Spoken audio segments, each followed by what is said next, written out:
rapaziada, sou o professor de História, João Pestana, vem comigo, dando continuação aí, ó, expansão territorial. Professor, o que levou às expansões territoriais? É isso aí, ó. Motivo, União Ibérica, lógico, pô, que não tinha lógica, né, expandir, porque tinha essa linha imaginária aqui, ó, e essa linha imaginária, você sabe que você viu a aula de expansão marítima, você sabe que essa linha imaginária é o Tratado de Tordesilhas, que determinou que a 370 léguas da ilha de Cabo Verde era de quem? Esse lado aqui era de quem? Da Espanha, e aqui que era de Portugal. Esse é o nosso primeiro Brasil. Entretanto, teve a União Ibérica, a anexação do Reino de Portugal à Espanha, e essa linha imaginária perde o sentido. E por que os lusos brasileiros vão interiorizar? Aqui, ó, vários motivos. Motivos é que não faltam, e um dos motivos é a pecuária. E você viu na aula de Brasil Colônia que a pecuária era uma economia de subsistência, tá? Para abastecer também a força motriz e o transporte para o engenho. Então a pecuária, ela vai crescendo. O que é a pecuária? Criação de gados. E o que o gado vive? Gado vive de pasto. E aonde eu encontro pasto? Pasto tem a terra. Então, conforme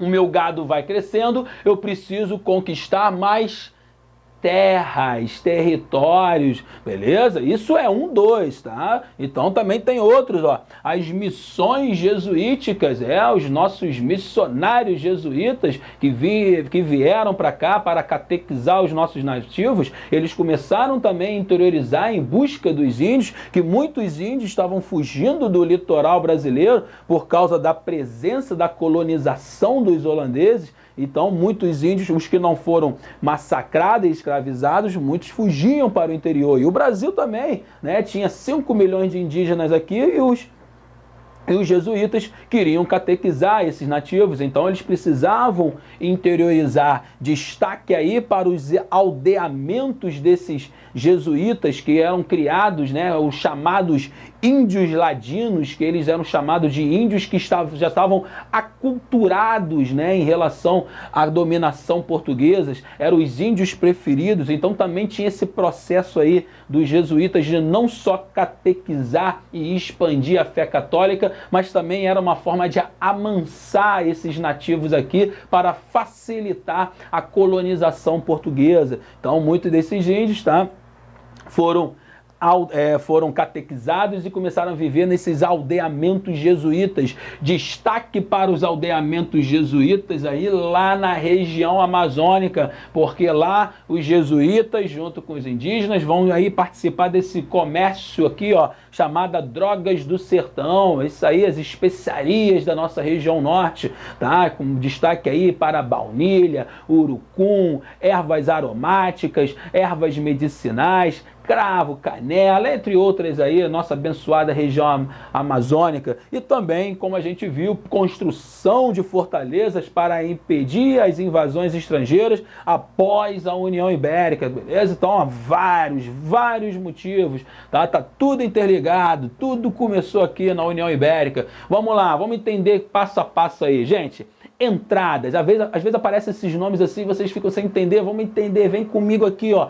Entradas, o que era entrada? Termo português, tô entrando para onde? Tô entrando para a mata, tô interiorizando, tô desbravamento territorial, é isso aí. As entradas nada mais eram que expedições de desbravamento territorial, com um facão na mão e, ó, desbravando a mata. Para quê? Para conquistar, para achar um monte de coisa. A gente vai falar os motivos dessas entradas, mas também não podemos esquecer também que as entradas também eram realizadas vias fluviais, que aí vai ser chamada de monções. Tá tudo aí no material, você vai ver aqui, tá? Então também não só de forma terrestre, mas também, ó, via fluvial, nosso abençoado Brasil aí cheio de rios, né? E destaque aí, gente, tá?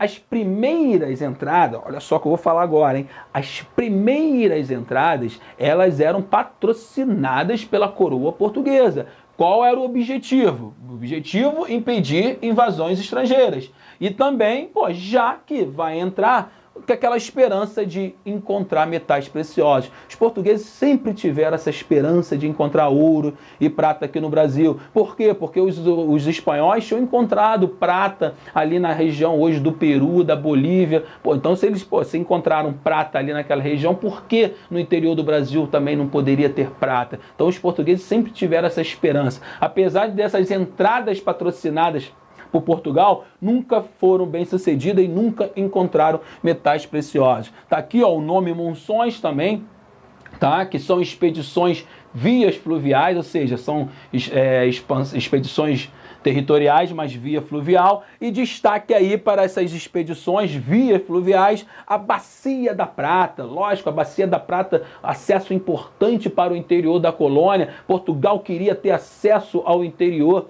da colônia, então, ou seja, como é que via sul, né? Pelo sul, como é que eu vou ter acesso ao interior da colônia? Pela Bacia da Prata, que pela Bacia da Prata eu tenho acesso ao Rio Uruguai, eu tenho acesso ao Rio Paraná e eu vou ter acesso ao interior da colônia, porque no norte Portugal já tinha acesso via o Rio Amazonas. Então tá vendo a importância aí, né, desses rios para poder ter acesso ao interior do Brasil. Se liga, nada é por acaso, tá? E aí destaque aí para a fundação da Colônia do Sacramento, a Colônia do Santíssimo Sacramento, existe até hoje, só que é um território do Uruguai. Tanto que aí Portugal não vai perder tempo, vai criar em 1681 o Tratado de Lisboa, beleza? Então se liga aí, vamos dar continuidade aí. As bandeiras, quem eram as bandeiras? Os bandeirantes. Os bandeirantes eram integrantes das entradas.